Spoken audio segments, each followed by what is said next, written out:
Well, hi guys. I've seen lots of people struggle with their fight against procrastination. I mean, all people at some time struggle with their fight against procrastination. Well, that means we can consider that as a natural behavior. But natural behavior doesn't mean it is a good behavior, but it's still a behavior. It could be other types of behavior. It could be a sinful behavior. Actually, procrastination is considered as one of the seven deadly sins, which is sloth.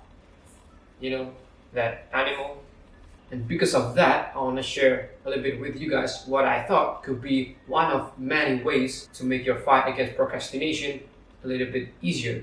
And this method, I found it by looking at my recent experiments where I've actually this subject to find which method is the best, at least for myself. Disclaimer first. To give a little bit of context on what experiment that I took, here's what I did. Okay, in the past few months, I've made 2 short horror films. I hadn't made any until recently, and that's because I've entered college. I love making films since I was in a senior high school, where my friends got a lot of time, I've got a lot of time, so it becomes a perfect environment for me to create what I love. And after I entered college, I have less time. My friends have less time. We are far apart, and that creates a worse environment. And those transition from better environment when I was in high school to a worse environment when I was in college really creates a wall for me that prevents me from making what I love. That's what happened, what we often encounter each time we're trying to create something. Those fears of failure because you feel that you are lacking something, that your skill is not adequate enough, or your surrounding doesn't help you that much, and all the uncertainties surrounding your project and the what ifs, all of those slow us down and even stop us. To make your first step of fighting against procrastination a little bit easier, you need to understand all those fears. You need to make it more understandable. You need to make those uncertainties more certain.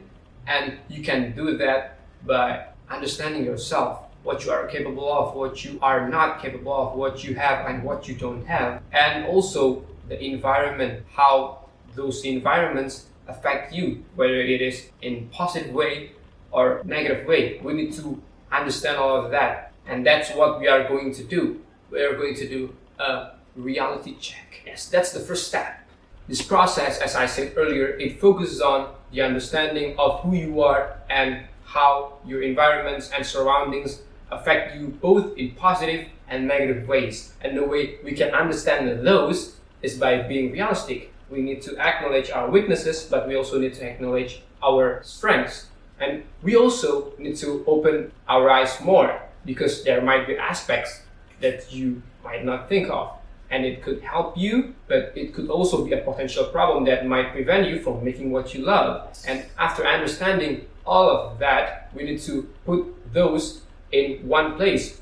We need to make a mind map of the goods and bads of you and your environments. We can use online tools such as Whimsical that I personally use, or you can make it in your notebooks. Anything works, as long as you can understand what you write.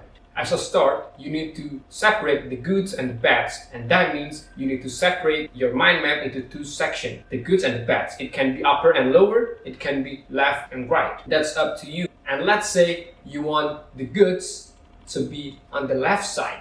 Well, then you just need to list all those good things that you have, that you are capable of, such as your hard skills, your soft skill, your personalities, and anything that you feel can help you in achieving something, anything. Side note first, this mind map is for general use first. So you can put aspects that is connected with your project, or you can just put anything that you want. It's anything that you are capable of or you are not capable of, or positive effects of your environment and negative effects that maybe not affecting or it's affecting. So it's up to you. So you can write as detailed as possible so you can use it for any projects in the upcoming future. Let's continue. After you've done listing all the goods, well, now it's time to list for the bads.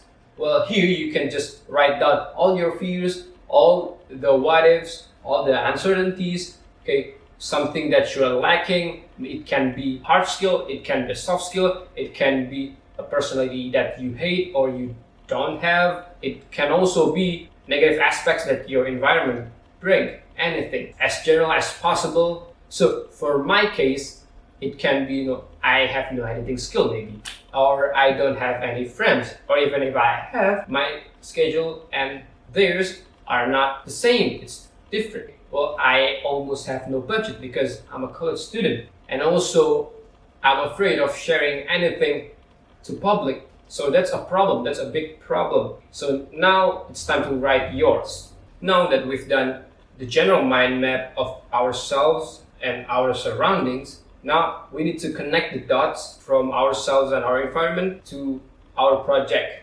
that we want to create. And this project, it could be small project, so it's more on the short term, and it could also be like your dream project. To do that, we need to take a look at each aspect that we've already put down in our own mind map, and then try to find which aspects are the most important to make your project successful. After knowing which aspects are the most important for your project to be successful, now you need to make those aspects stand out. You can highlight those aspects, you can make it bold, you can change the font size, or even you can change the font. Anything that will make your aspects stand out to make it easier for you to understand which one has the biggest impact. Okay, now this is actually the last step for this process that you need to do. So you just need to create a box or a circle, and then you put all those aspects into those one place. It can be box, it can be circle, anything as long as it is in one place. And now you can focus only on that box, on that circle for your project. So now what, right? We still have no clue on how to make our projects work, because there are those aspects that cause our projects to fail. Well, we need to find a way to make it work right now. And how to do that is we are going to do some research on the aspects that hinder our progress. Well, this research needs you to be resource-minded, because each of us has their own constraints. Okay, there are millions possibilities of constraints, and you need to focus on that, because that's the one who makes you not doing your project, makes you not doing what you love. And that's what we need to focus on this research, because at the end we need to find a way to make our project works by having all these constraints. And I know it's hard, but hear me out first. Wait, what if there's no way out of this? What if my constraints are too big for me and I can't do anything with it? Okay, let's say this project that I want to do, it needs $1 million. Well, I don't have $1 million, or I really need this skill to make it work, and I don't have any friends to help me with the skill that I need. Well, so I can make it work, right? Well, that's the great thing, that you have your own mind map. In your mind map, you can actually see which aspects make your project doesn't work. And let's say it is a certain skill. Let's say it is a digital marketing skill, and your project, your dream project, is related to digital marketing skill, and you can't really do anything without it. So basically, the logic is we need to remove the aspect, the constraint, to be able to do your project, right? So we need to focus first on that constraint, that aspect, the digital marketing skill. And we need to move that digital marketing skill from the negative aspect to a positive aspect. So you basically need to learn the digital marketing skill first, so you can do the project later, and you should make the constraint, which is the digital marketing skill, a project, a smaller project. Okay, you can name the project Learn Digital Marketing Skill. And how exactly are we going to do that, right? Well, basically there are two ways, right?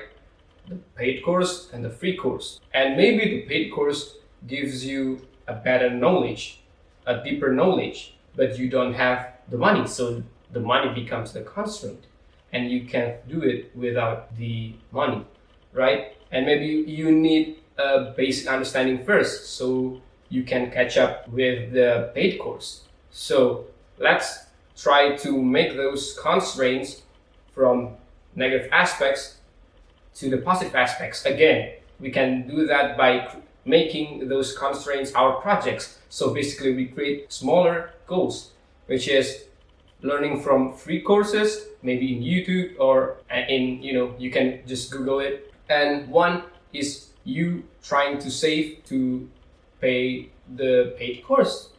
And then you can make it small until you can manage it, until you can do it without any hassle. Okay? And that's the way to fight against procrastination better. It becomes easier as you make it small and manageable. This is actually what the book Happiness Advantage teaches us. One of the rules is create a Zoro circle, where you can only focus inside your circle. And then after you can do that, you can just make the circle bigger and bigger. And that's one of the way to make your fight against procrastination a little bit easier. And now let's get back to the topic.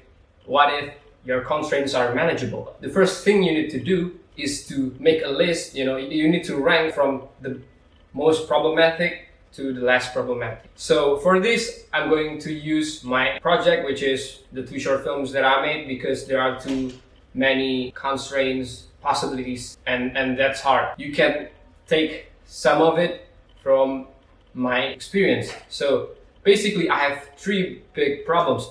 The biggest one is I need to do mostly by myself. Well, probably 2 people, and that's max.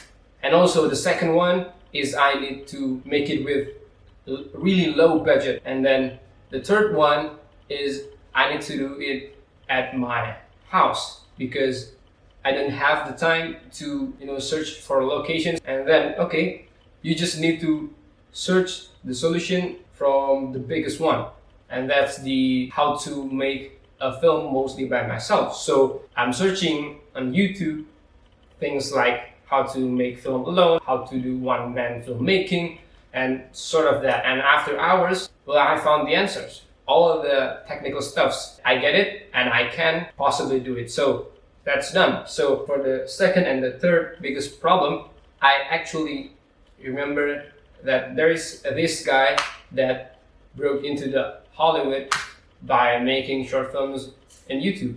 And it's a low budget short films. So I went to his YouTube channel and he creates short horror film. And that's where I found my inspiration. And that's why I made a short horror films too. Because the second problem is that I don't have budget. And basically horror genre has an average lower budget than other genres. That's good. And then the third one is that he did it with his wife at his apartment or his house, basically. And that's what I need. So I basically watched all of them and I learned all of them, and I based my concept on that 3 problems. And that's how I made my 2 short films. So yeah, that's basically my method on how to make your first step easier to fight against procrastination. Here's what I want to say at the end of this video. So guys, that's all that I want to share with you. I hope you can take something from it, and I hope you can make your fight against procrastination a little bit easier and better. I just want to say, as I said in the disclaimer, that this is not an antidote. It may not work for you, but it worked for me, so that's why I shared it with you guys. Using this method or not, I just want to wish you a better future. I just want to wish you that your project is doing well, and see you guys in the other videos or podcasts or anything. Thank you guys. Bye bye. Cut! Oh my god.